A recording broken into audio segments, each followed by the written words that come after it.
캄보디아에 유난히 커플이 많이 탄생하는 것 같아요. 그래요? 하고 그러게요. 그렇지, 이게 걔네도 그렇지.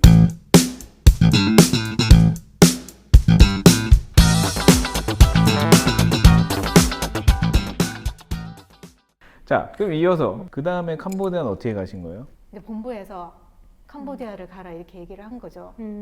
그래서 가장 오래 있었던 국가였어요. 5년 1개월 정도 있었던 국가였습니다. 네. 처음에 그냥 간사로 네, 갔었나요? 처음에 간사로 가서 사무장이 되었다가 그 다음에 지부장이 되었죠. 와. 네. 사무장도 하고 지부장도 하고 간사도 하고 한 국가에서 네, 초고속 승진하셨네요. 그러네요. 5년 안에. 정말 감사하네요. 간사 때 한 일하고 근데 사무장 때 한 일하고 지부장 때 한 일하고 비슷하지 않아요? 캄보디아는? 거의 비슷했죠. 현지 직원들이 몇 명 없었거든요. 한국 자원봉사자고 다 합쳐서 한 10명 정도? 자원봉사 많았죠 그때는. 3명 정도? 그 자원봉사 관리도 많이 캄보디아에서 하신 거죠. 단기 봉사팀이 굉장히 많이 왔었어요. 1년에 한 10팀 이상이 왔기 때문에 그 팀을 관리하고 하려면은 밑에서 지원하는 직원들이 있어줘야 되는데 그래서 한 3명 정도는 매년 이제 보내주셨어요. 봉사팀을 이제 본부 입장에서도 많이 보내려면 어떤 요건들이 있어야 되는데 하나는 직항, 단기로 짧게 갔다 와야 그쵸. 되니까 시간이 좀 짧게 직항이 있냐, 그리고 좀 치안이 괜찮냐, 봉사 활동을 이제 어레인지 해줄 인력들이 있냐, 싹 떨어지는 네, 데가 그쵸. 캄보디아죠. 그쵸. 봉사팀 엄청 왔죠? 그렇죠. 네. 저 본부 있을 때도 막 캄보디아 너무 많이 보내는 거 아니야? 계속. 거의 한 달에 한 번 정도는 있었어요. 사전 준비 일주일, 그리고 와서 봉사활동하고 사업 마무리하는 것까지 거의 한 보름 정도가 마비된다고 보면 되는 거죠.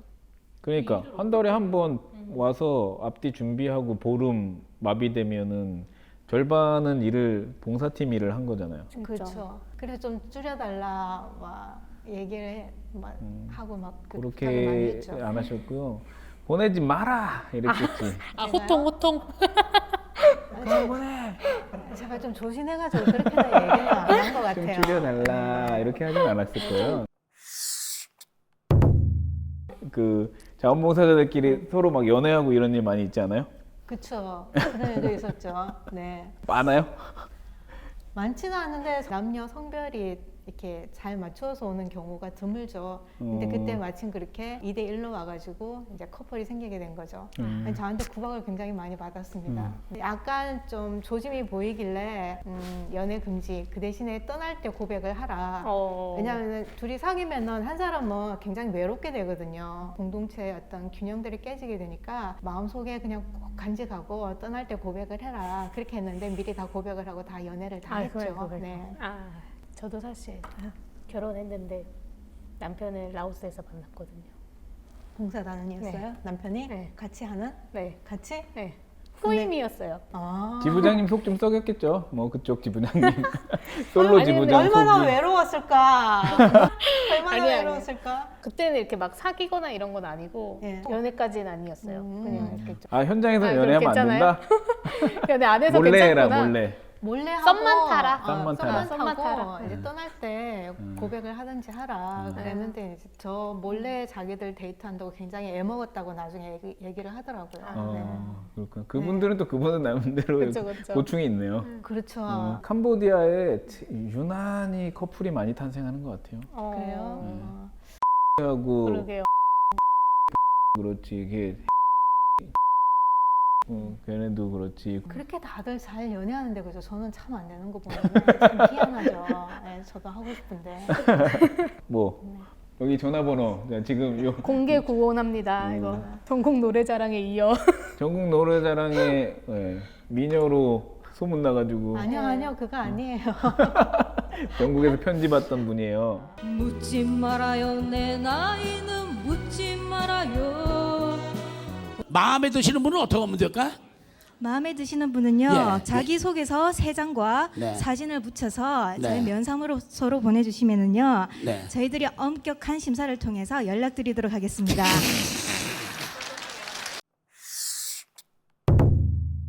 캄보디아에서 했던 일 좀 간략하게 얘기해 주세요.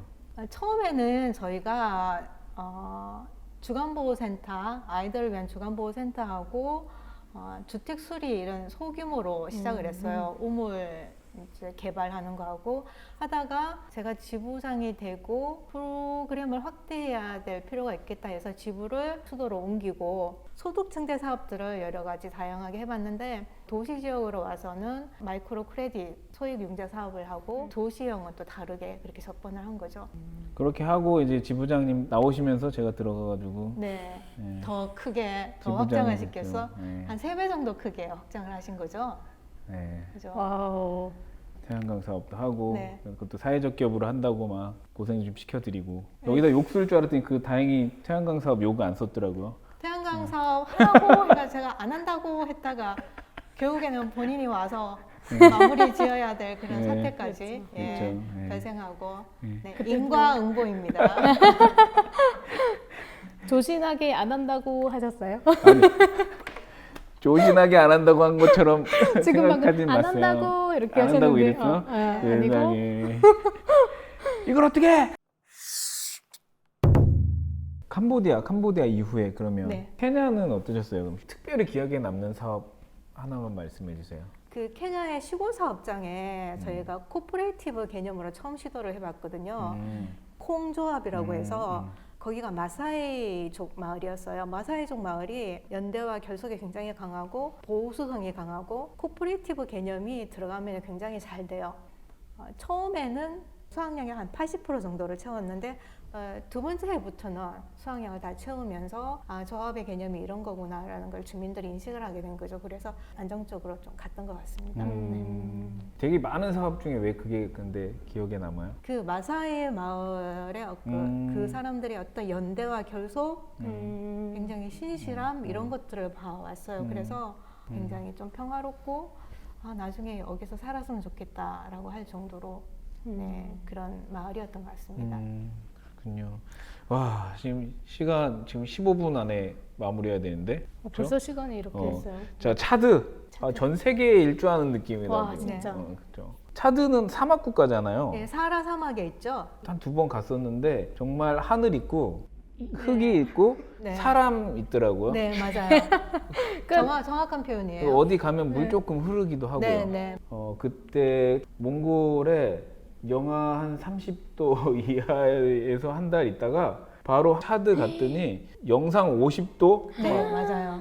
거의 100도를 넘나드는 컨디션에 무리가 있을 것 어, 같은데요. 엄청났죠. 감기 되게 걸려서. 심했죠. 네. 차드가 제정신으로 다니지 못했는데 그런 센 나라에서 한 2년 하셨나요? 3년? 2년 정도 있었죠. 와, 네. 그래서 일하시는 건 어떠셨어요? 아프가니스탄도 덥기는 한데 겨울이 길어요, 그 대신에. 근데 여기는 1년 365일 더운 거예요. 너무 더운데 전기 사정이 좋지 않으니까 에어컨을 틀어도 더운 바람이 나오고 컴퓨터를 치는 게 너무 뜨거울 정도로 제가 너무 더워가지고 탄산음료를 저는 안 좋아하는데 거기서는 거의 의지해서 중독으로 그거를 먹어야지 오후를 견딜 수 있을 정도로 에너지 드링크라든지 계속해서 먹으면서 오후를 견뎠던 것 같습니다. 그때도 여성한테 유리한 그 국가 환경이나 문화가 아니잖아요. 무슬림이잖아요, 거기. 그렇죠. 네. 네. 케냐에 어느 정도 좀 단련이 됐다고 생각했는데 차드는 더 심한 거예요. 케냐는 그래도 정부가 좀 신사적으로 저희들 대했는데 차드 같은 경우에는 NGO를 봉으로 생각하는 데다가 여자 리더가 있으니까 더 좀 심하게 괴롭히는 거예요. 그래서 NGO 등록 재계약한다든지 저희 워킹 퍼밋 같은 거 발급한다든지 이런 부분에 있어서 좀 애를 먹었던 것 같습니다. 차드가 경제 순위 굉장히 낮은 나라죠. 그렇죠. 거의 하위권이죠, 지금도. 네. 네. 환경도 굉장히 열악하고 제가 차드를 결정하게 된 계기가 아프가니스탄하고 비슷한 환경인 거예요. 사막 기후, 무슬림 국가, 그리고 아프간에서 제대로 다 하지 못했다는 그런 어떤 책임감 이런 것들이 있어가지고 차드를 가게 됐는데 저희도 거기서 조합을 제가 가면서 처음 시작을 했고요. 그래서 코퍼레이티브, 수수 코퍼레이티브, 수수 있잖아요. 저희가 먹는 수수가 주 곡식이거든요. 수수 조합을 만들어서 시작을 하고요. 좀 특이하게 시장 안에 공동 화장실을 만들었어요. 소득 증대 사업으로 공동 화장실을 만들어서 지역에서 운영할 수 있도록 저렴하게 뭐 50원씩 이렇게 받아가면서 그걸 모아가지고 커뮤니티에서 다시 한번 다른 프로젝트를 만든다든지 이렇게 다른 소득 증대 사업으로 네, 투자를 한다든지 그런 프로그램도 했었고요. 가축 사업도 했었고 거기도 좀 다양하게 소득 증대 사업을 했던 것 같습니다. 질문 있어? 아, 그럼 준비한 거 이제 제가 해볼까요? 질문 엄청 많이 준비했는데 자, 사업 진짜 다양한 사업을 많이 하셨잖아요. 네. 뭐 국제개발 협력으로 뭔가 사업 프로젝트를 한다라고 했을 때 어떤 분야의 혹은 뭐 어떤 내용의 사업이 정말 실효성이 있었는지. 저는 지역 개발이란 무엇인가에 대해서 본인 나름대로가 생각이 정립되어 있어야 된다고 생각을 하거든요. 제 멘토를 해주셨던 분이 네. 얼마 전에 얘기하셨던 부분인데 대구에서 횡단보도에 어떤 할아버지가 에게 건너고 계셨어요. 근데 굉장히 다리가 불편하세요. 근데 거의 3분의 1을 이분이 가신 상태에서 빨간불이 된 거예요. 아이고. 차들이 이제 지나가기 시작을 한 거죠. 저쪽에 있던 교통경찰관이 다가갔는데 굉장히 독특한 행동을 하는 거예요. 할아버지 뒤에 서서 할아버지가 속도를 맞춰서 천천히 걷는 거예요. 할아버지가 멈추면 같이 멈추고 걸으면 같이 걸으면서 그 속도를 맞추는 거예요. 동행을 하는 거죠. 결국 할아버지는 본인 뒤에 이 경찰이 있다는 걸 전혀 몰라요. 전혀 모른 채 그냥 건너는 거예요. 그걸 보면서 저는 많이 생각이 들더라고요. 제가 지역개발은 이렇게 해야 되는 것이 아닌가, 과잉 보호를 하면서 끌고 가는 것이 아니라 그냥 뒤에서 그림자처럼 뒤에서 교통 정리를 해주면서 위험 요소들을 분산을 해주고 막아주고 바리케이트를 쳐주고 하면서 동행하는 게 필요하다라는 생각이 들었습니다. 그게 지역개발, 국제개발이 아닌가라는 생각이 들었어요. 네, 감사합니다. 너무 멋있다. 네. 천진난만 국제개발 요거 책 한번 읽어보시면 손수진님의 여러 이야기들을 아주 따뜻하게 편안하게 들으실 수 있을 것 같습니다. 네, 오늘 여기까지 할까요? 박수 치고 수고하셨어요. 방송 체질. 진짜 방송 체질. 아까 처음에 봐. 뭐라고 하셨죠? 뭐뭐 떨린다.